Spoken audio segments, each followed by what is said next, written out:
Bismillahirrahmanirrahim. Assalamualaikum warahmatullahi wabarakatuh. Hadratul muhtaramin wal muhtaramat ikhwanatillah, sidang jamaah salat subuh yang insyaallah dirahmati dan dimuliakan oleh Allah Subhanahu wa taala. Hamdan wa syukran lillah, salatan wa salaman ala sayyidina wa maulana wa habibina wa syafi'ina wa ala alihi wa ashabihi ajma'in. Alhamdulillah, kita melanjutkan kajian kita kembali, bahwasanya salah satu syarat mutlak dalam pelaksanaan ibadah sholat adalah wudhu. Dan ini wudhu sangat penting, karena itu akan mempengaruhi kekhusyukan dalam sholat. Jadi kalau ada orang berat khusyuk dalam sholat, salah satu faktornya itu karena wudhunya dia tidak khusyuk. Makanya di dalam tarekat itu diajarkan doa-doa khusus ketika membasuh anggota tubuh yang terkena wudhu ini. Nanti ada waktu khusus kita bahas tentang kaidah-kaidah wudhu. Namun yang menjadi salah satu keistimewaan dari wudhu adalah adanya pesan Rasulullah kepada Bilal bin Rabah bahwa beliau itu lebih dulu masuk surga hanya karena salah satu amalan istimewa, yakni setiap dia batal wudhunya dia langsung berwudhu, dan selesai berwudhu dia melaksanakan sholat sunnah wudhu 2 rakaat. Itulah yang menyebabkan Rasulullah mengatakan, saya mendengarkan bunyi sandalmu di dalam surga Bilal. Jadi Tuhannya Bilal sama dengan Tuhan kita. Wudhu yang dilakukan Bilal itu sama dengan wudhu yang kita lakukan selama ini. Begitu juga dengan sholatnya. Tapi mungkin yang berat adalah mengistiqomahkan. Itu mungkin yang berat. Kadang-kadang kita itu kalau batal wudhu ya, kadang kalau ada pekerjaan susah. Misalnya menjual di pasar, kemudian batal wudhunya harus pergi ambil air wudhu. Itu yang agak berat. Apalagi orang-orang yang punya pekerjaan khusus kemudian yang mengharuskan dia tidak bisa betul-betul terpelihara dari wudhu. Tapi kalau tidak bisa, update yang sedikit agak dibawanya. Kapan? Bagaimana itu? Jangan tinggalkan rumah kecuali dalam keadaan ada wudhu. Pertama. Yang kedua, setiap mau mandi berwudhu.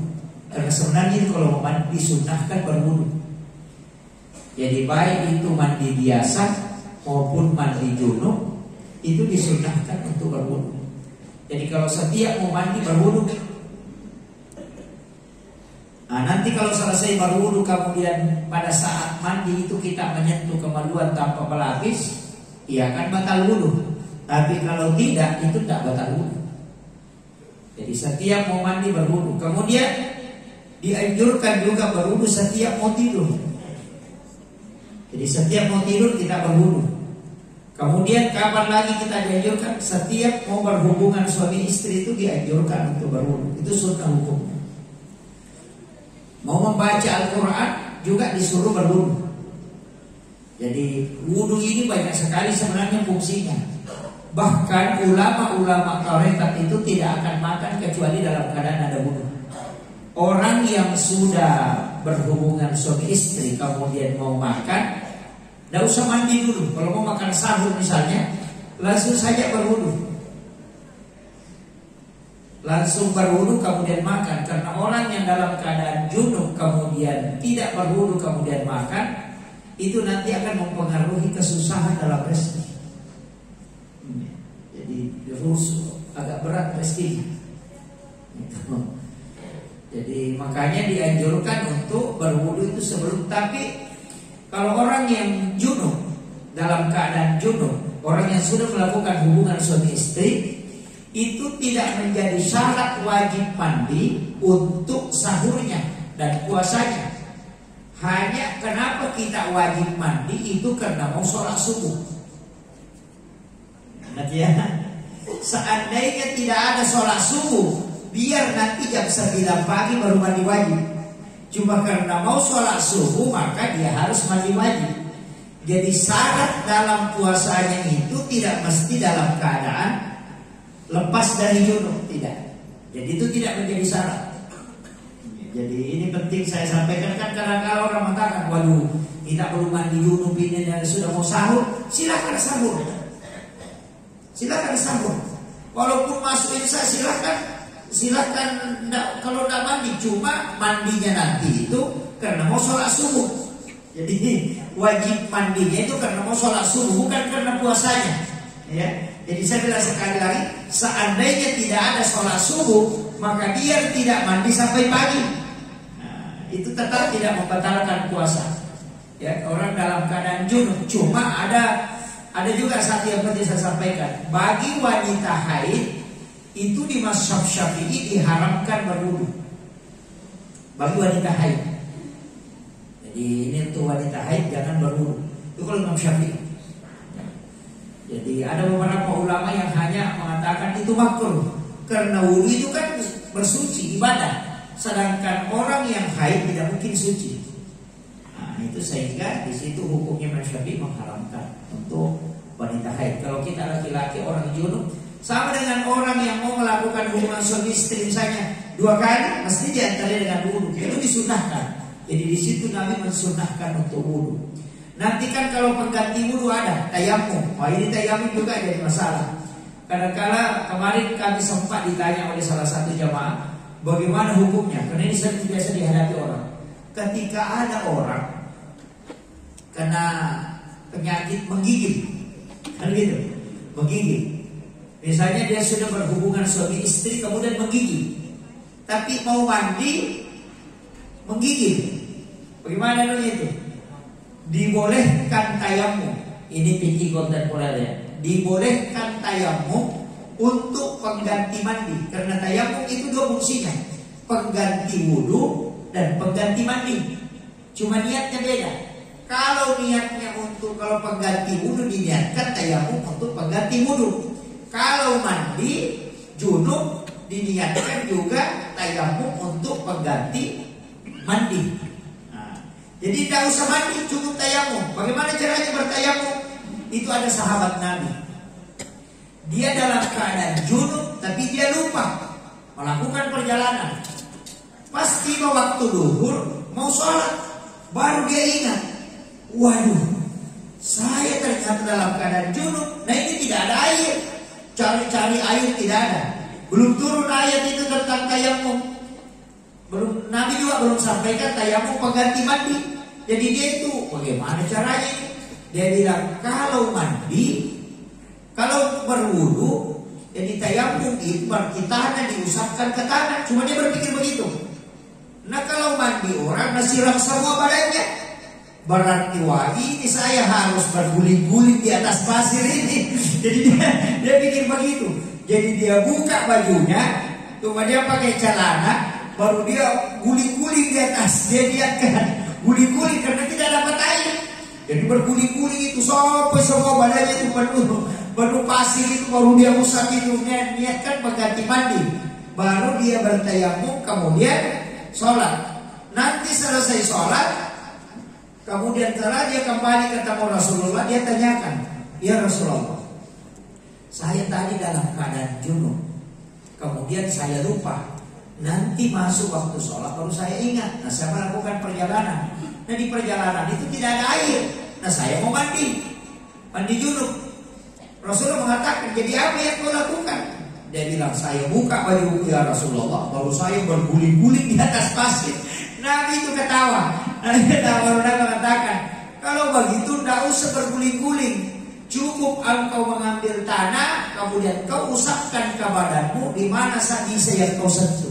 Nah, jadi itulah yang menjadi dasar tayamum pengganti mandi.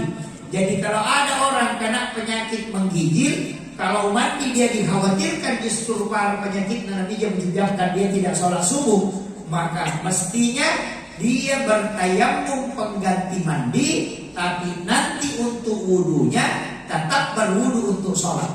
Kenapa? Karena mandi dia tidak mampu, tapi kalau wudu dia bisa. Makanya tetap berwudu, cuma mandinya diganti dengan tayamum. Ini yang kalau bikin kontemporer itu dibolehkan. Tapi jangan hanya bilang dingin-dingin gini tayamum saya, wah tak boleh, tak boleh. Apalagi sekarang kan sudah ada yang alat ini yang kasih panas air kan, wah itu ya lebih ini lagi kalau sudah ada alatnya. Tapi itu ada dua dasarnya Pak. Ada itu dalam hadis sahih juga disampaikan. Nabi itu mendatangi salah satu sahabat yang meninggal. Ini sahabat pekerjaannya itu memecahkan batu untuk dia jual. Tiba-tiba dalam melakukan pekerjaan itu ada batu jatuh dari gunung batu itu pas kena kepalanya dan itu terbelah, itu luka. Jadi itu terbuka lukanya menganga sehingga, tapi dia berhubungan dengan istrinya, kemudian setelah itu mau mandi. Tapi ini kan lukanya terbuka. Jadi dia tidak tahu bahwa boleh bertayamum pengganti mandi. Sehingga dia mandi, kemudian dia siram kepalanya karena semua rambutnya harus basah. Maka masuklah air ke lukanya, itu menyebabkan dia meninggal. Nah, disampaikanlah kepada Rasulullah, istrinya menyampaikan karena Nabi mengatakan apa yang kematiannya karena kenapa? Dia mengatakan dia ada lukanya ya Rasulullah. Kemudian dia dalam keadaan junub, kemudian dia mandi dan menyiram semua kepalanya. Nabi itu meneteskan air mata. Kemudian Nabi mengatakan, seandainya dia bertayamum untuk pengganti mandi, kemudian berwudu untuk sholat, itu lebih baik baginya. Jadi itu dasarnya, sehingga tayamum itu boleh, pengganti mandi, kemudian wudu untuk pelaksanaan sholat. Tapi ini jangan dipakai selamanya ya. Jangan bilang, wah sudah ada dasarnya ini, dia tidak mandi. Oh itu tidak boleh. Jadi itu hanya dalam kondisi darurat itu. Jadi itu hukumnya ya. Nah, dalam kaidah sholat ini yang saya sedikit agak penting rinci. Pertama, dalam tasawuf itu kita disuruh membersihkan 4 hal sebelum sholat. Yang pertama, periksa dulu an-nadhafah. An-nadhafah ini adalah kotoran yang nampak oleh mata seperti najis yang ada di pakaian. Itu kotoran lahiriah ya, seperti cica apa, itu dibersihkan semua. Itu mesti, karena syarat sahnya sholat itu, tempat sholat itu dan pakaian yang dipakai sholat adalah suci dari najis ya. Tapi kalau ada orang ada wudunya kemudian injak tai ayam, itu cukup bersihkan tai ayamnya, tidak usah ulang wudunya. Itu karena wudunya tidak batal, hanya tidak bisa sholat karena dia mutanajis.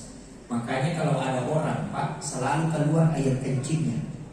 Kan ada orang biasa begitu, namanya laki-laki yang orang tua, sedikit-sedikit keluar, kadang kalau batuk keluar lagi. Memang tidak bisa tertahan karena karetnya sudah tidak bagus, ya kan? Maka orang yang seperti itu dalam kaidah fikih caranya ambil kapas sebelum sholat, ambil kapas, kemudian ganti celana yang sering terkena najis itu sampai kalau sudah ganti kapas itu, kemudian kita dulu bersihkan, kemudian ambil kapas untuk melapisi bagian depannya. Tapi jangan pakai pampers ya, cukup kapas, kemudian pakai celana, kemudian berwudu.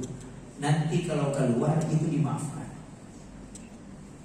Tapi kalau kita ikut berjamaah, jangan sentuh jamaah yang ada di samping kita, karena kita mutanajis.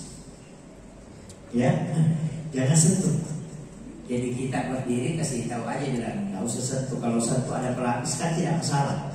Nah itu ya kalau sentuhan kulit. Makanya begitu juga lah kenapa anak kecil yang dibawa ke masjid yang pakai pampers, ketika digendong oleh bapaknya atau mamanya itu sebenarnya bukan najis.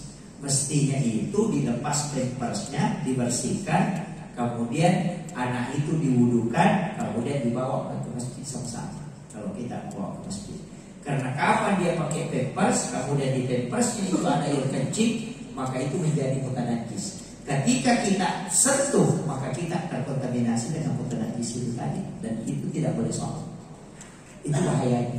Nah, ini penting saya nukanya supaya kita paham betul kaidah ini.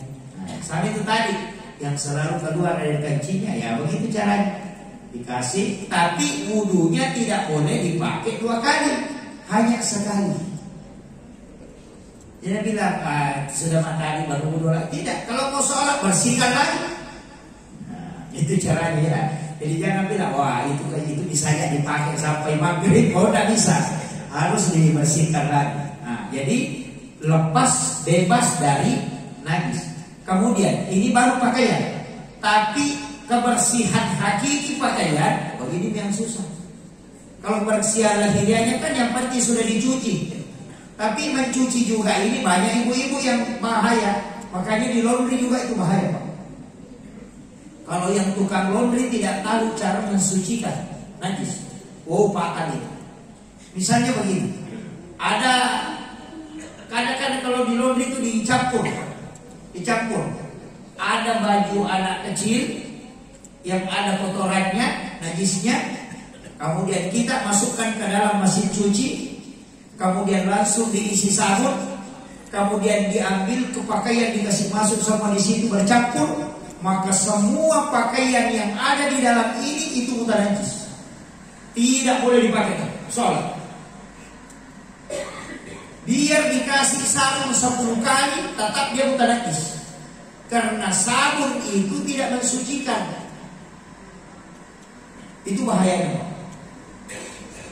Ini perlu hati-hati. Sama juga kalau makanan, misalnya beli ikan, membeli ayam kita beli, kemudian misalnya ayam potong, kemudian kita bersihkan itu ayam, masukkan ke dalam baskom, kemudian air pembersihannya kita tumpahkan, tapi masih ada airnya di dalam tersisa, dan itu ada warna darah yang tidak menjadi bening, tapi menjadi warna darah, masih nampak warna darah.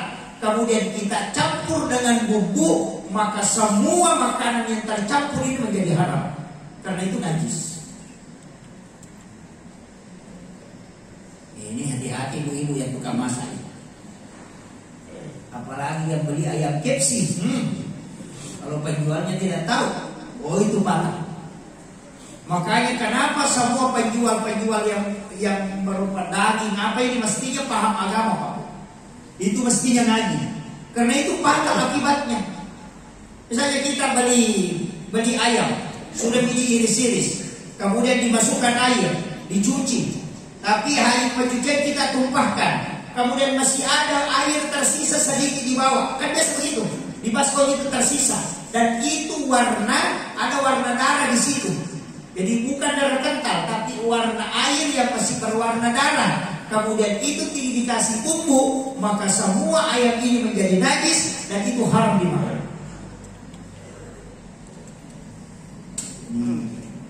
Bahayanya. Jadi bagaimana caranya?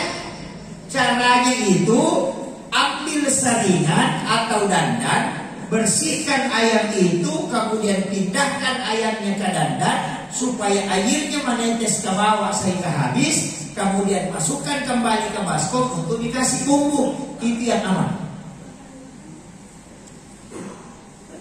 Nih, ibu-ibu harus dengarin, gitu kan? Tapi ada masalah.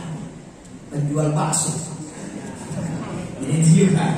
Ini saya harus luruskan juga ya. Karena ini kan persoalan makanan. Kenapa kadang sholat itu susah khusyuk karena faktor makanan. Begini, daging.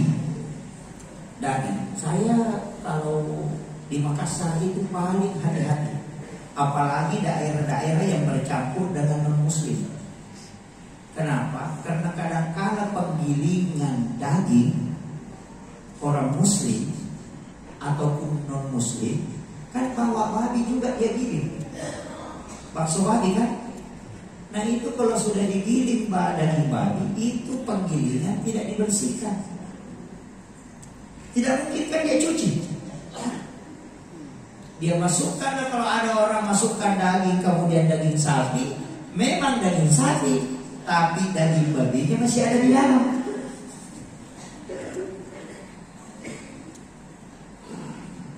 Ini yang hati-hati. Tapi penjual bakso di sini kayaknya tidak. Saya juga Pak paling takut itu kalau misalnya kayak di Makassar. Kalau wilayah-wilayah sini kan masih agak aman kalau ini. Kalau di Makassar itu saya paling takut makan coto. Kenapa coto di Makassar saya paling takut makan? Coba pikirkan.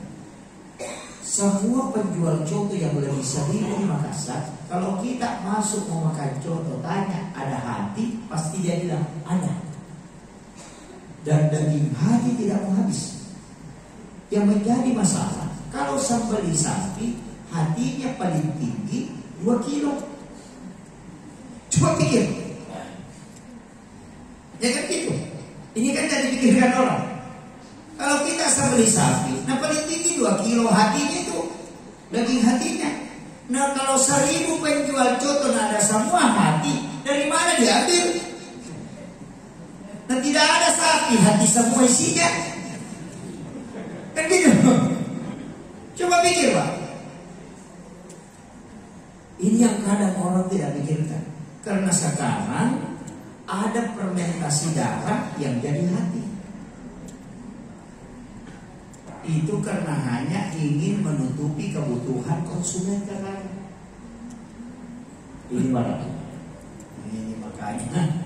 Hanya saja kalau masuk Pak beli contoh langsung saya bilang daging sama, jangan campur, bahaya.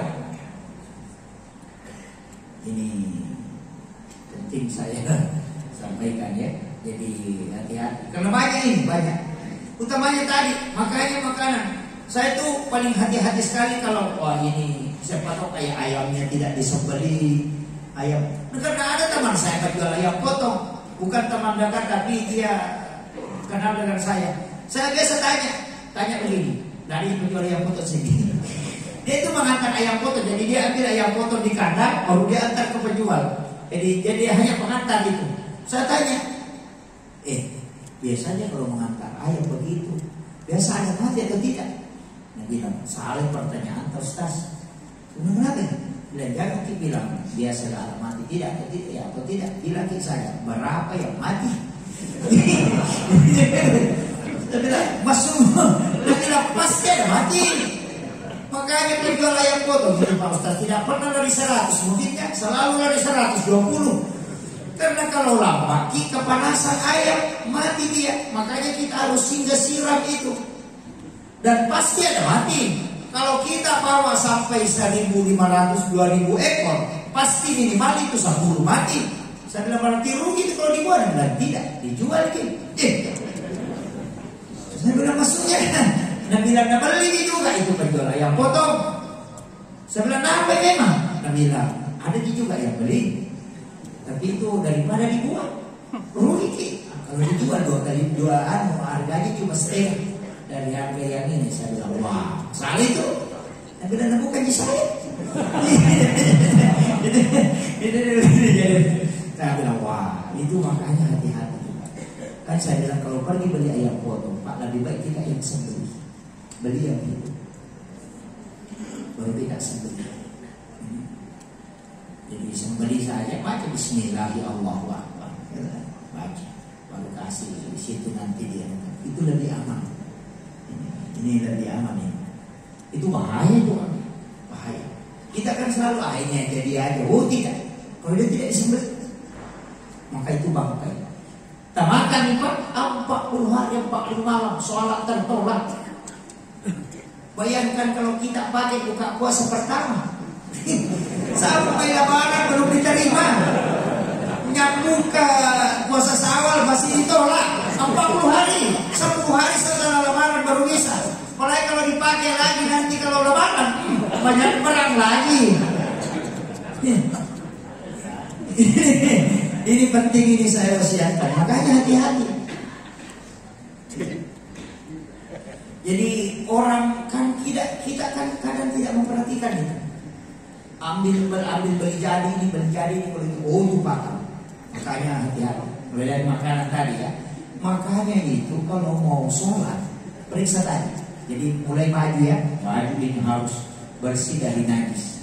Kemudian tadi mencucinya itu hati-hati. Makanya Bu, kalau mencuci pakaian anak yang ada najisnya, dibersihkan dulu najisnya, dibersihkan di luar.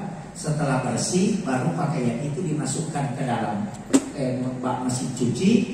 Kemudian diambilkan air, kemudian diisi air. Nah, jangan dikasih sabun dulu, cuci dulu pakai air. Setelah itu airnya dibuang. Kalau dia tidak berwarna, ada berwarna najis, dan air yang di dalam itu juga tidak ada berubah warnanya, baru dikasih sabun. Karena sabun itu membersihkan, bukan mensucikan. Sama di orang mandi junub, jangan pakai sampo sama pakai sabun. Kalau mandi junub tidak bisa bersih itu, tidak suci itu, cuma bersih. Jadi kalau mandi junub Pak, jangan pakai sampo, jangan pakai sabun. Kalau mandi junub, karena kapan kita mandi junub belum basah semua badan, baru kita ambil sampo kayak anak pesantren. Karena saya dulu kan di pesantren Pak. Di pesantren itu kan kita kikir, kalau bawa sampo 1 botol ke sumur, habis itu baru pulang. Karena tamangin semua. Jadi kita akali. Jadi kalau mau pergi mandi dikasih tumpah memang di kepala. Jadi pokoknya simpah memang di kepala. Sudah baru dikasih macam begini. Oh ya. Jadi nanti kalau mandi disiram kepala digosok, mana sampo habis di sini kita disimpan. Itu akalnya lah pesantren. Saya lama di pesantren jadi tahu. Jadi itu tidak boleh kalau mandi junub. Kalau mandi junub itu tidak boleh pakai sampo dulu. Jangan, lebih amannya. Jangan juga pakai sabun. Jadi kita mandi junub, ambil air, bersihkan airnya beliau. Sudah paham? Kemudian sudah itu cuci kedua tangan, kemudian berwudu. Laki-laki kalau mau ambil yang utama, jangan berwudu sempurna. Mengusap kepala sampai telinga, jangan cuci kaki. Jangan cuci kaki. Makanya 2 cara mandi junub itu. Jangan cuci kaki, cukup mengusap kepala sampai telinga. Tapi di saat mandi tidak boleh mengangkat kaki dari lantai. Itu harus menempel. Nanti selesai mandi baru langsung cuci kaki, tidak usah lagi ulangi wudu. Itu masih bersambung. Apa gunanya? Tidak ada laki-laki yang lemah syahwat yang mengamalkan itu pesan Sayyidina.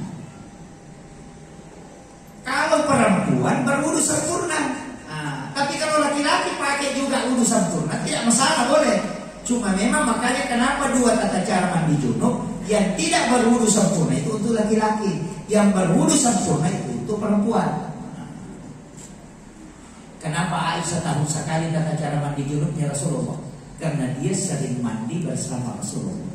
Makanya salah satu sunnah itu dalam rumah tangga, bermandi sama suami di kamar mandi bersama. Biasanya Bu. Itu salah satu sunnah, ya. Makanya Aisyah itu paling tahu tata cara mandi junubnya Rasulullah. Kemudian kalau sudah berwudu, ambil air di tangan kiri, jangan tangan kanan. Ambil air, tumpahkan di tangan kiri, baru salah-salah rambut 3 kali, supaya kita terhindar dari sakit kepala, baik itu sakit kepala sempurna maupun sakit kepala sebelah. Migrain. Apalagi biasa ada wanita itu kalau mau haid kadang sakit perutnya, sakit kepalanya, itu obatnya. Mengambil air kemudian menyela-nyela rambut 3 kali. Kemudian setelah itu ada yang menggosokkan, mengelapkan tangannya di tembok. Ada yang pakai itu ada hikmahnya. Tapi kalau itu saya tak buka. Cukup mengambil air kemudian siram badan sebelah kanan 3 kali, bukan 3 timba ya, 3 kali. Ambil dia 1 timba, siram sedikit 3 kali, sebelah kiri 3 kali, baru kepala 3 kali. Jadi 3 kali dulu, baru siram seluruh badan. Biarkan dulu seluruh badan basah, baru kita gosok. Pastikan tidak ada lagi yang tidak basah, baru kita ambil sampo sama sabun. Karena kalau sudah basah semua, itu sudah selesai di mandi junubnya. Jadi kalau sudah basah digosoknya apa? Sudah, oh tidak basah semua ini sudah. Jangan pakai sabun. Langsung kalau tadi laki-laki cuci kaki. Nah baru kita ambil sabun, baru sama sampo, baru mas sabun karena selesai di mandi junub. Jadi jangan ganggu mandi junubnya.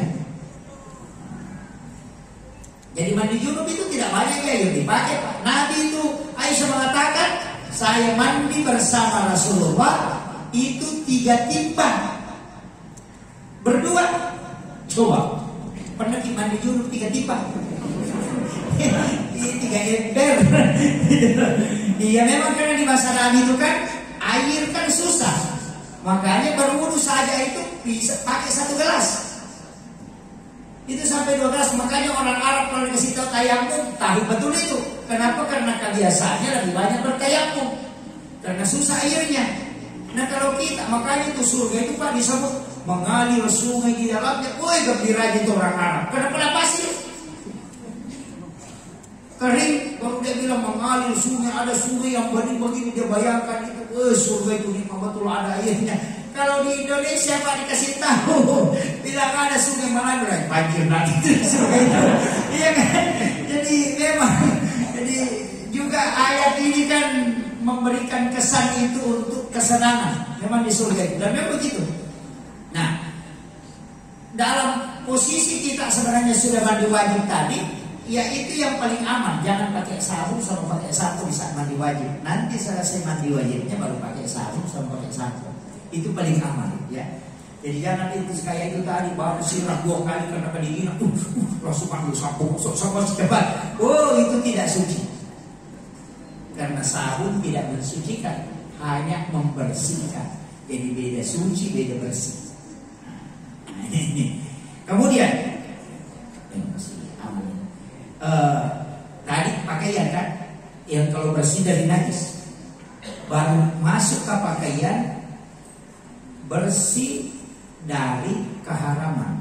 Oh ini yang banyak. Baju caleg, oh hati-hati Pak. Sarung caleg, hati-hati. Iya. Kan halal itu kan jelas. Yang haram itu ada 2. Haram lisatiha, haram lighairiha. Jadi kalau bajunya ini kita curi, maka itu haram. Atau kita tidak curi, bagaimana caranya? Kita ambil baju ini karena sogokan. Makanya tadi saya bilang baju caleg, itu juga haram karena prosesnya. Kemudian yang ketiga, uang yang kita pakai belikan baju itu tidak dikeluarkan zakatnya, itu juga dihukumi haram. Karena uang haram dipakai beli baju. Yang keempat, oh ini yang banyak, mengambil keuntungan dari berbohong. Misalnya menjual, jual beras tidak cukup 1 liter, keuntungannya dari situ dia belikan baju. Padahal ini proses jual belinya haram. Dia belikan baju, baru bajunya dipakai sholat. Oh tidak akan diterima. Nabi sampaikan dalam hadis Bukhari, siapa yang membeli pakaian dengan 10 dirham, 9 dirham uang halal, 1 dirham uang haram, kemudian dia pakai sholat, maka sholatnya tertolak. Mulai ini banyak pusing. PNS. Saya sedang PNS masuk kantor jam 9, pulang jam 2, sekalinya terima gaji dan terima semua gajinya. Padahal kerjanya cuma 3 jam. Kemudian gaji itu dia terima baru dia belikan baju. Oh itu haram karena lighairiha, bukan bisa.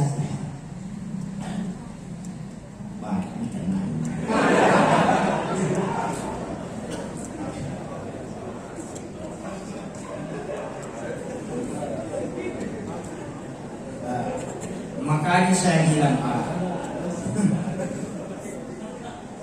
jangankan kita yang ini, kita saja yang istilahnya yang selektif betul itu. Makanya saya itu Pak hati-hati betul, karena itu wasiatul lama itu pun belum bisa bebas, belum bisa terlepas.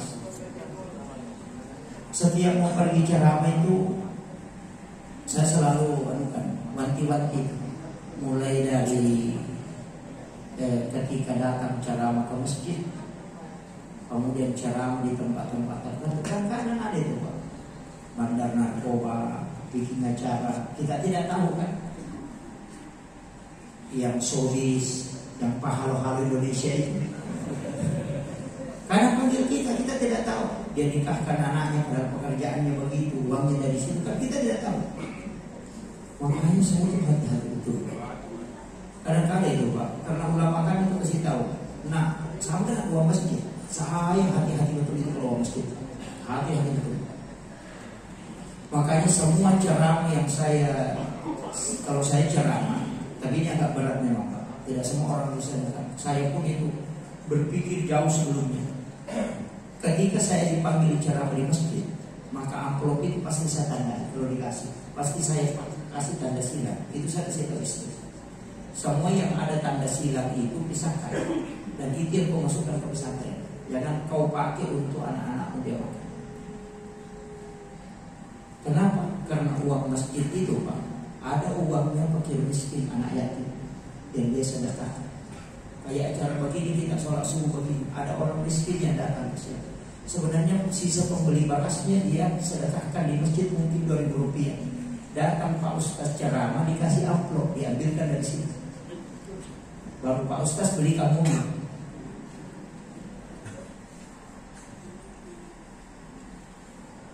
Ini kan jadi yang sama. Makanya saya mengatakan, kasih tahu istri, saya kasih tahu memang semua yang ada tanda silang itu pisahkan. Itu dari masjid, dan itu yang memasukkan ke pondok untuk gaji tukang, untuk pembangunan, supaya wakafnya orang berlanjut. Jangan kau makan untuk itu. Itu berat Pak. Itu tidak mudah. Itu pun belum tentu salah. Makanya dalam hidup ini jangan begitu. Ada juga itu Pak, pergi pengajian, orang bagi nasi kotak, ngambil 2. Haram juga itu. Haram. Itu haram lihat karena prosesnya. Yang halal itu cuma 1. Kan gitu. Ini ibu-ibu yang banyak kena. Lantai 2 yang kena. Iya. Dia bilang kan kesempatan. Orang bagi nasi kotak, orang buka puasa, dibagikan dapat 1-1, ambil lagi 1. Dengan harapan mau bawa pulang ke rumah. Padahal itu tidak halal. Ketika engkau makan, oh sudah, buka puasa dari pertama sampai Syawal tidak akan diterima. Puasa macet, doa macet di Ramadan, sholat tidak bisa. Karena kenapa? Engkau memakan makanan dari haram di baitullah. Ini baru makanan, belum dimasuk ke hati, belum di pikiran, belum di kesadaran. Ini baratnya. Makanya kalau kita ngaji tasawuf itu langsung loyo, waduh, ini gimana? Makanya dari situlah ulama kita mengatakan, engkau mungkin khusyuk dalam sholatmu, khusyuk mungkin, tapi pakaian yang kau pakai ada benda haram di situ mengikut. Makanan yang kau makan ada makanan haram. Jangan katakan sholatmu yang khusyuk itu diterima, dia tertolak. Dan boleh jadi sebaliknya. Engkau sholat tidak bisa khusyuk, sembarang saya buku apa, tapi pakaian yang kau pakai itu bersih, makanan yang kau makan itu bersih, maka Allah terima sholatmu, walaupun hanya dengan sholat yang biasa seperti itu. Ini berat ini. Makanya dari sejak kapan kita mulai masalah kan? Tapi tidak ada dosanya Pak bagi yang tidak tahu. Iya, makanya ada juga jelek itu kalau ada ustaz datang ceramah. Kayak saya ini kan jadi masalah kan? Iya. Seandainya tidak ditahu selamanya aman, nanti ditanya sama mereka, itu kotor, kotor itu. Gak ada yang kasih tahu. Jadi sekarang bapak ini nanti start hari ini berdosa. Itu gara-gara saya kan? Makanya agak berat itu. Dan Nabi memang sudah katakan bahwa yang banyak mandi dalam surga itu di kalangan umatku yang tidak tahu. Iya, ulama mengatakan yang banyak masuk surga itu orang bodoh. Karena memang kalau dia lakukan melanggar, dia bilang saya tidak tahu, begitu gimana? Selesai. Itu sebenarnya. Makanya ulama kita itu ada sesuatu yang dia diamkan, tidak bertanya, tidak tahu, lebih aman dia. Makanya Turki itu kan juga pernah keluarkan fatwa tidak boleh azan pakai pengeras suara begini, tidak boleh. Itu diharamkan azan pakai pengeras suara. Itu di Turki. Itu berlaku sampai 7 tahun. Kenapa? Alasannya jelas. Rasulullah mengatakan, siapa yang mendengarkan azan kemudian dia tidak pergi melaksanakan sholat, maka dia adalah ahlun nar. Dia bilang kalau pakai komik masuk semua orang neraka. Dia dengarin. Jangan pakai mic. Ya kalau satu kita orang dengarin kan tidak masuk neraka nih. Kan gitu. Jadi kenapa orang jamaah masuk neraka? Karena kau asal pakai mic. Karena dia dengar. Coba tidak pakai mic. Tidak mendengar kau, jadi tidak masuk ke neraka. Itu yang dia fatwakan. Coba benar juga Pak itu. Saya dulu itu kenapa ya fatwanya dari Turki lain-lain. Nanti ternyata itu alasannya. Melihat dari kaidah fatwa itu bahwa ketika orang mendengarkan azan kemudian tidak menunaikan sholat, maka dia adalah penghuni neraka. Jadi kalau pakai mic ini berapa kilo berarti? Nah tidak ada orang di bawah cuma tidak dengar azan. Jadi orang masuk neraka gara-gara kita yang azan pakai mic.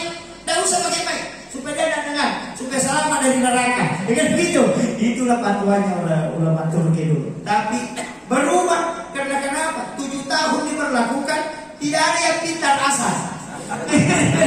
Tidak ada lagi pintar azan lurus saja.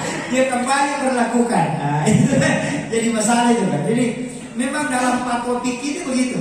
Agak berat keadaan pertimbangannya itu. Nah, kemudian ini yang tadi pakaian. Jadi makanya begini Pak, saya kasih tahu ya. Jangan sembarang kalau mau ambil kehati-hatian. Jangan sembarang menggunakan pakaian untuk sholat.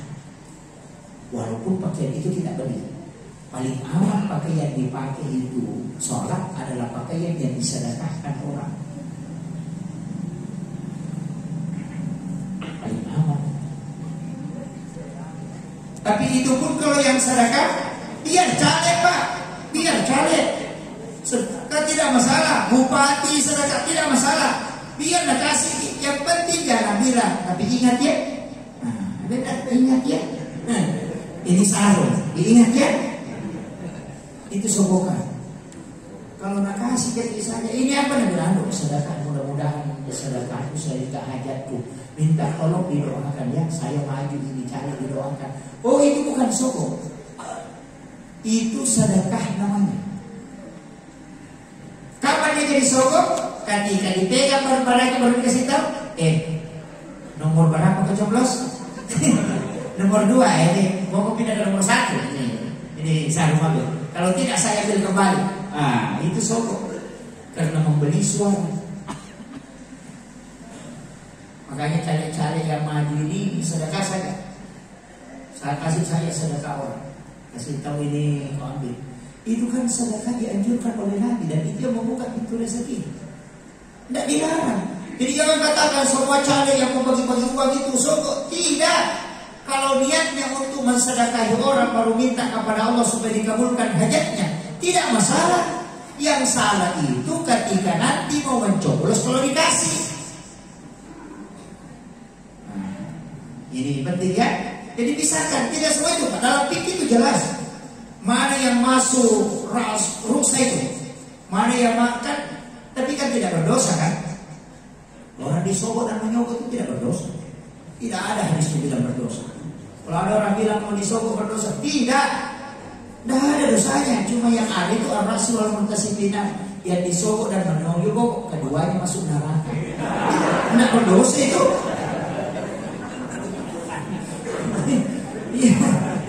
Karena kalau berdosa bisa bertobat. Makanya disebut pintar. Karena makanya hati-hati. Karena kadang kita kan meninggalkan sesuatu karena hal kecil. Makanya Allah murka itu. Saya mengatur rezekimu, saya berikan kau kesehatan, anak-anakmu saya jaga, kehidupanmu saya sudah berikan ketenangan.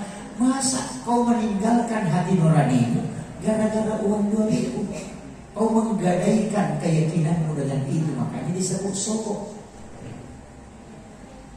Coba saya mau balik, tidak usah Allah, karena Allah murka. Kita saja, kalau ada teman akan kita ambil bawa pergi ke rumah, kita yang jaga dia, kita kasih makan dia, kasih uang lagi setiap hari, bikinkan tempat, pokoknya dijamin semua, apanya dikasih semua. Anak-anaknya kita anukan kalau sakit, baru sekalinya ada orang kasih uang, nah tinggalkan dia.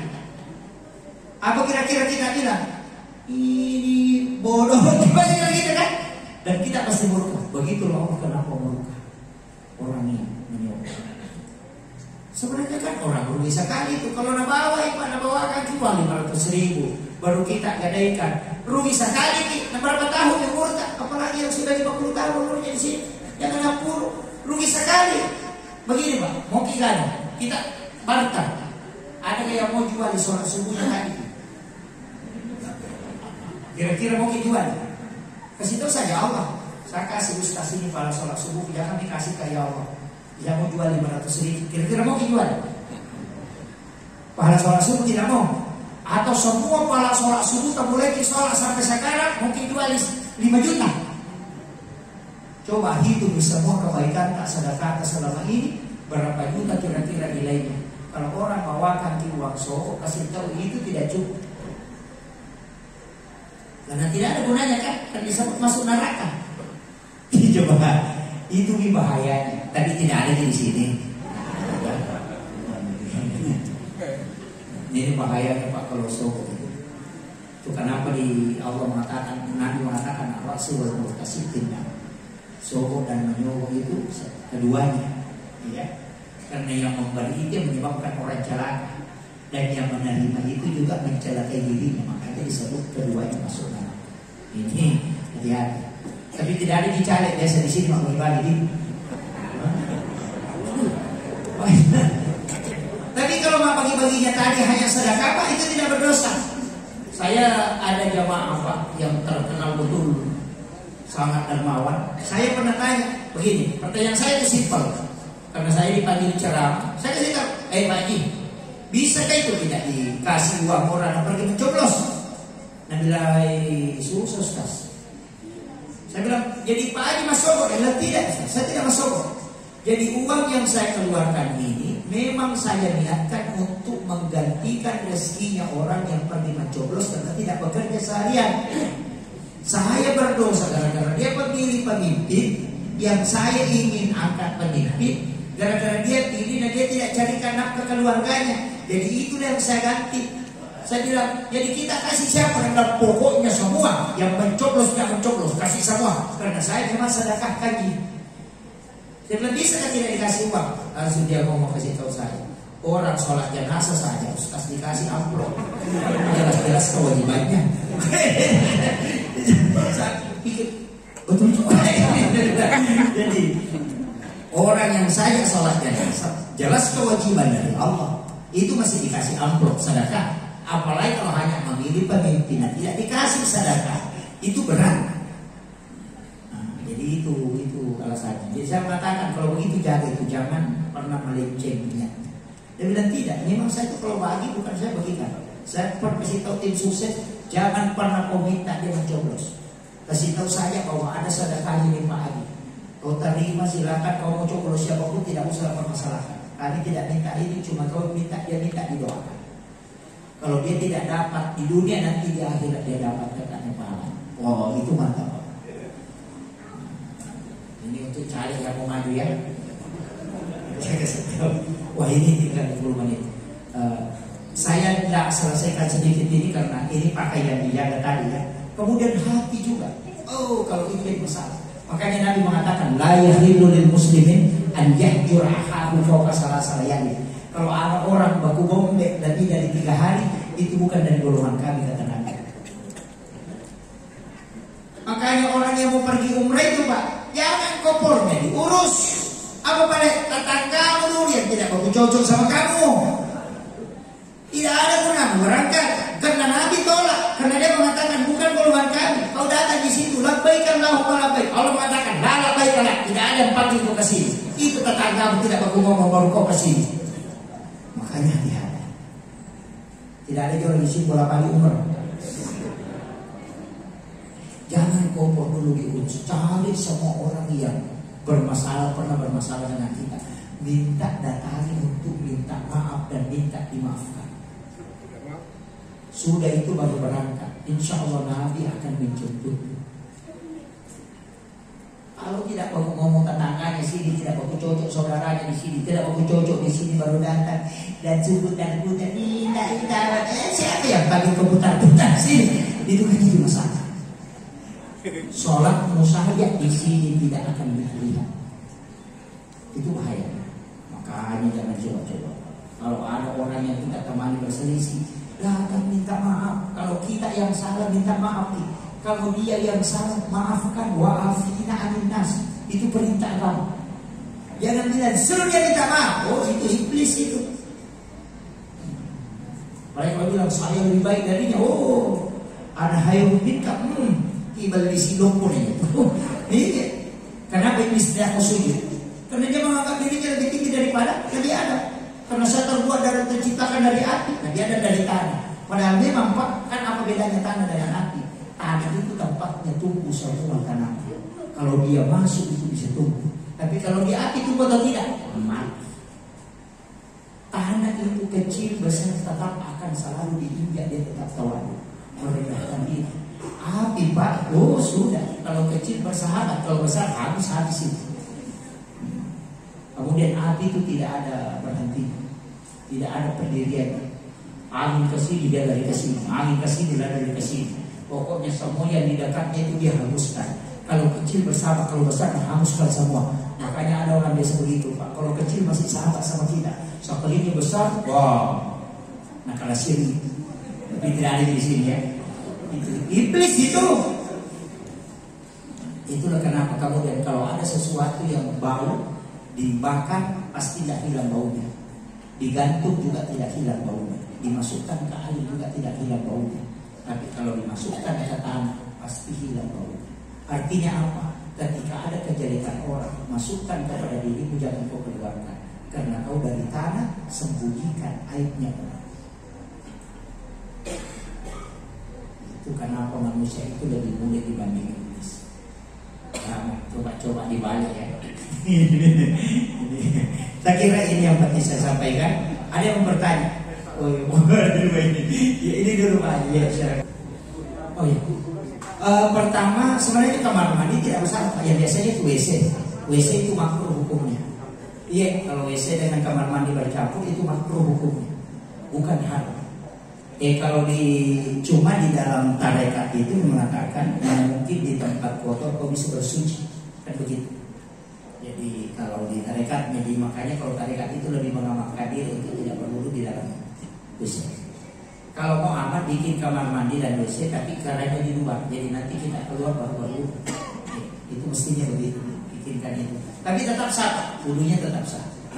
Cuma makruh, jadi tempatnya yang berwudu itu makruh. Kalau telanjang berwudu itu juga makruh. Jadi kan ada orang itu kan telanjang berwudu, biasa sudah mandi kemudian berwudu. Makanya kalau sama perempuan saya kasih tahu, jangan mandi dalam keadaan telanjang, mesti pakai kain basahan. Kalau laki-laki kan tidak, cuma perempuan pakai kain basahan. Karena jin itu akan bersetubuh dengan wanita yang mandi dalam keadaan telanjang. Dari situ biasa ada perempuan hamil kemudian hilang kandungannya. Yang bilang orang Buddhis Malaya, sebenarnya tidak, itu sudah lahir, tapi itu anak jin. Itulah biasa mempengaruhi. Ini penting saya sampaikan. Apalagi kalau anak gadis. Ini penting. Jadi itu artinya Pak ya, tetap. Kemudian yang kedua apa tadi? Sikat gigi. Orang junub sikat gigi boleh. Iya. Orang puasa juga sikat gigi boleh. Iya. Jadi banyak kan di puasa ini kadang orang tidak lakukan. Sikat gigi itu boleh. Cuma lebih baik menghindari kalau kan itu tidak masuk. Sama ibu-ibu kalau memasak, boleh dia coba itu masakannya kalau mau puasa. Boleh dia coba, cuma jangan dimakan. Hanya dia nukan di lidah, dirasa. Itu boleh. Kemudian kita ludahkan 3 kali sampai hilang rasanya. Itu sudah aman. Itu boleh. Cuma kan kalau dalam kaidah hikmah itu kan ada. Misalnya mau dites garamnya, ya tidak usah dicoba. Cukup ditangkap asapnya. Jadi kita tangkap asapnya, kemudian kita kasih begini. Kalau agak melengket, berarti itu garamnya sudah bagus. Itu ada semuanya. Tapi saya nggak usah bongkar sampai itu nanti ibu bilang kita ada itu diajarkan kaidahnya. Kemudian istinja, mohon maaf nanti saya bahas khusus itu. Kalau sekarang enggak, karena istinja itu agak panjang. Saya kira ini ya. Oh ya, bisa ada satu terakhir ya. Secukup tidak sudah lagi. Pertama, bagaimana hukum pakaian yang ada tulisan-tulisan biasa? Termasuk sarutan ada tulisan Wadimor, ada tulisan BHS. Sebenarnya ulama yang membahas tentang itu adalah yang membahas tentang gangguan dalam sholat. Jika itu dikategorikan masuk gangguan, maka itu dikategorikan tidak boleh. Kan begitu. Jadi itu jika gangguannya, bukan kalau orang pakai pakaian yang bertulis-tuliskan itu sebenarnya tidak masalah. Cuma ketika dia mempengaruhi orang, itu jadi masalah. Makanya sama itu kalau sholat nasawis itu kan tidak boleh. Allahu Akbar. Itu tidak boleh itu. Makanya semua bunyi-bunyian yang mengganggu sholat itu tidak boleh. Termasuk sarang walet. Iya. Mereka termasuk sarang walet yang ada di dekat masjid itu. Orang sudah sholat, itu kan itu masalah itu. Itu tidak boleh. Makanya kayak bunyi-bunyian apa. Makanya itu kalau waktu sholat diamkan semua, hentikan semua. Dan itu kentara Pak. Kalau ada orang meninggal tangannya tidak bisa bersedekah, berarti itu dia tidak hentikan pekerjaannya ketika azan di kumandang. Tidak mau bersedekah tangannya. Itu siksaan sudah muncul di dunia. Dan itu hadis. Jadi begitu Pak ya. Cuma kalau saya pilih amannya. Ya pilih amannya jangan membuat orang disedekah. Kan ada orang memang sholat itu matanya kelilipan. Allah. Lihat. Dia seru orang lihat semua tulisannya. Sebenarnya itu yang mata itu tidak boleh kemana-mana. Itu lihat tempat sujud. Jadi itu. Kalau sementara sholat begini ada di belakang coblos nomor 1. Ini sholat ini bagi partai kayak gambar orang kan ada. Nah ini jadi masalah. Kecuali nanti yang mengatakan itu pakaian yang ada gambar orangnya itu kan tidak boleh dianggap foto. Padahal nanti kan diperdebatkan ulama bahwa foto dengan melukis itu kan beda. Ya, kalau foto itu kan kimia, bahan kimia yang memindahkan zatnya. Kalau melukis kan beda. Nah, itu ada nanti penjelasannya. Kenapa dia melarang pasang foto di rumah? Bahwa orang yang tempel foto di rumah itu tidak akan naik malaikat. Padahal dia bilang itu juga bawa foto KTP. Foto paspor kan juga dia bawa. Jadi banyak hal yang memang dibicarakan ulama yang masuk khilafiyah. Gitu. Kecuali kayak patung, lukisan itu hati-hati. Yang paling parah ini binatang yang diawetkan. Bakal sekali. Kan biasa deh. Burung yang diawetkan bercendrawasih. Oh itu menyimpan cinta. Itu malaikat tidak akan naik. Itu yang batal. Banyak orang tidak ini yang diawetkan itu. Saya kira itu ya. Ya. Baju pakaian dan kampanye tidak masalah. Yang penting menutup aurat. Kalau dia digulung naik juga tidak masalah. Karena aurat laki-laki itu antara pusat dengan lutut. Itu aja. Jadi kalau dia pakai baju kampanye tidak masalah Pak. Baju digulung juga naik tidak masalah. Cuma ada namanya adab dalam berpakaian. Ketika pakaian model pakaian itu kau malu berhadapan dengan Pak Bupati ketika menggunakan pakaian seperti itu, mestinya kau malu berhadapan dengan Allah, lebih malu. Jadi bagaimana adabmu mengambil pakaian dan berpakaian. Karena kalau kita mau ke pengantin kan, disetehi kami baju, baru diparfumi, baru bercermin 3 kali. Tapi kalau mau sholat, pokoknya tarik saja. Pokoknya itu jadi adab dalam ibadah. Nah, itu penting. Jadi masuk nanti kaidah adabnya, adab ibadah itu kan ada nanti kaifiyat hukum itu, kemudian ada sunnah, ada kaifiyat sholat. Akhirul kalam, Allahumma fiqil aqwamit. Assalamualaikum warahmatullahi wabarakatuh.